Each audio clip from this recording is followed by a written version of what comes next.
Have you ever noticed how quiet the world gets right before a storm? That heavy, suffocating silence. The air pressure drops. Your instincts tell you that something is coming. Now, have you ever noticed that you feel the exact same way when everything in your life is going perfectly fine? You finally get the job you wanted. You meet someone who actually understands you.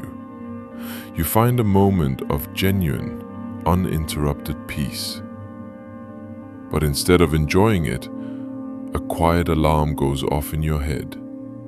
A whisper in the back of your mind that says, "This isn't right. This is too quiet. When is it going to fall apart?"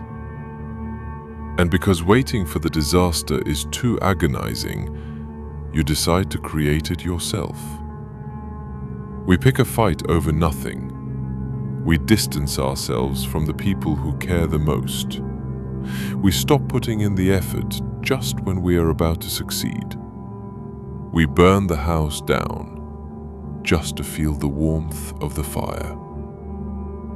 This is the anatomy of self-sabotage, the strange, twisted comfort of destroying what we love.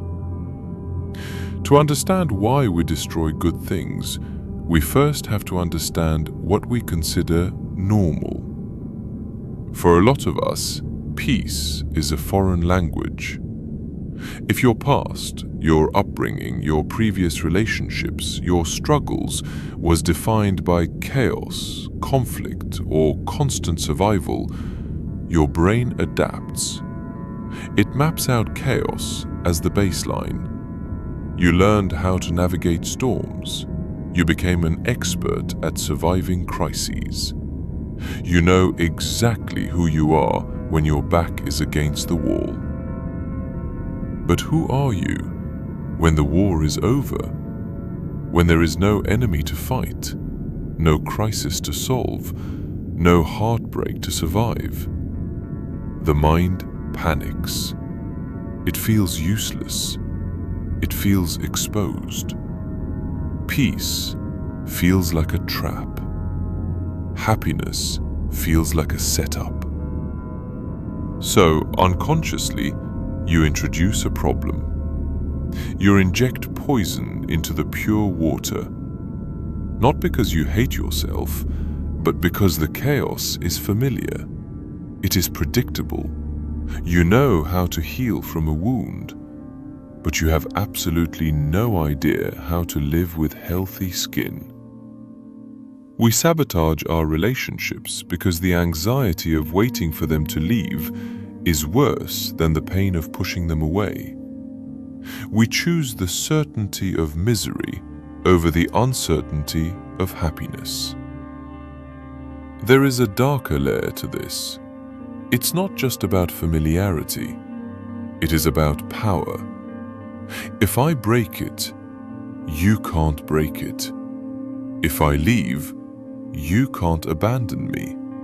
If I fail on purpose, I don't have to face the terrifying possibility of trying my best and still failing. Self-sabotage is the ultimate defense mechanism. It is a distorted attempt to take control of an unpredictable universe. When you love someone, or when you are deeply invested in a dream, you hand over a piece of your power. You become vulnerable. You are essentially telling the universe, "Here is exactly how you can destroy me." And the human psyche is terrified of that vulnerability. So, we strike first. We become the authors of our own tragedy. Because if we write the script, we know how it ends. It hurts, yes, but it is a hurt we chose. It is a heartbreak we manufactured. We trade joy for control. And in the end, we are left holding the ashes, whispering to ourselves, "I knew it wouldn't last." But it didn't last. because you didn't let it. The hardest part isn't the act of destruction. The hardest part is the morning after, when the smoke clears, when the fight is over, when the opportunity is gone. You sit in the silence you created. You look at the wreckage, and the illusion of control fades. The adrenaline of the chaos wears off, and all that is left is the echo of what could have been. This is the moment the true self looks at the saboteur and asks, "Are you happy now? Are we safe?" The answer is always no, because you didn't protect yourself. You just isolated yourself. You built a fortress so strong that nothing can hurt you, but nothing can reach you either. You are perfectly safe and completely alone. So, how do we stop? How do we break a cycle that is wired into our very survival instincts? It doesn't start with grand gestures. It starts with sitting still. It is about learning to tolerate the anxiety of peace. When things are going well and that familiar voice tells you to run, to fight, to destroy, you have to recognize it for what it is. It is not an intuition.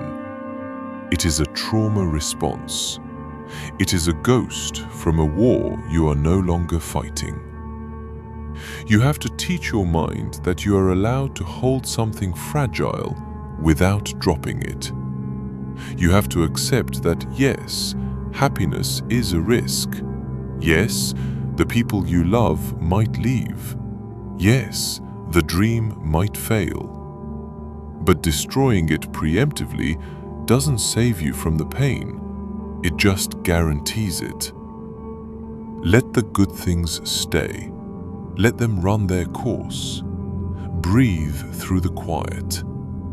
You don't need to burn the house down anymore. The storm has passed. It's time to live in the quiet. But living in the quiet is a terrifying discipline. When you first stop creating the chaos, the silence doesn't feel like peace. It feels like an accusation. Because in the noise of the storm, you didn't have to look at yourself. You were too busy surviving. But now, the air is still. The room is empty. And you are forced to sit with the person you have been running from your entire life. Yourself. This is the stage where most people relapse. They return to the familiar fire because the mirror of silence is too bright. And the hardest place to maintain this quiet is in the presence of someone who actually loves you. Think about it. Think about what happens when you finally meet someone who doesn't want to play the games. Someone who doesn't want to fight, who doesn't want to fix you, who just wants to hold you. Pure, unearned affection is the ultimate trigger for the self-saboteur. When someone looks at you with complete acceptance, your immediate instinct is suspicion. You wonder, what are they not seeing? If they really knew me, they wouldn't look at me like that. We treat our own hearts like they are made of paper, fragile, easily torn, easily stained by the ink of past mistakes. We convince ourselves that if we let someone get too close, they will realize how weak we actually are, and they will crush us. So we withhold the very thing we are starving for. We starve ourselves of connection, hoping it will make us immune to heartbreak. But the irony is, by refusing to breathe in the oxygen of a real connection, we slowly suffocate our own souls. We become ghosts, haunting our own lives. You start testing them. You push them away to see if they will come back. You build a wall, not to keep them out, but to see if they care enough to break it down. But healthy love doesn't break down walls. It waits patiently outside until you are ready to open the door. And that patience is agonizing. It requires a vulnerability we were never taught.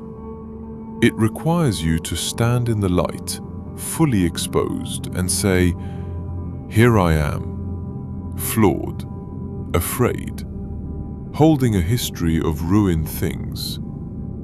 It requires you to stop using your past as a shield to avoid intimacy. Yes, you have been hurt. Yes, you have been broken. But at some point, the past stops being an explanation and starts becoming an alibi. You cannot keep punishing the people in your present for the emotional crimes committed by people in your past. You have to forgive yourself for the things you destroyed when you didn't know how to survive any other way. The younger version of you sabotaged things to keep you safe. You can thank that version of yourself for surviving the dark, but you have to tell them that their shift is over. You don't need them to pilot the mind anymore. You are no longer in danger. To truly overcome self-sabotage, you must undergo a radical shift in your own identity. You have to stop identifying as the broken one. You have to stop romanticizing your own tragedy. There is a strange poetic beauty in sadness. It is very easy to get addicted to the melancholy, but it is a lonely aesthetic.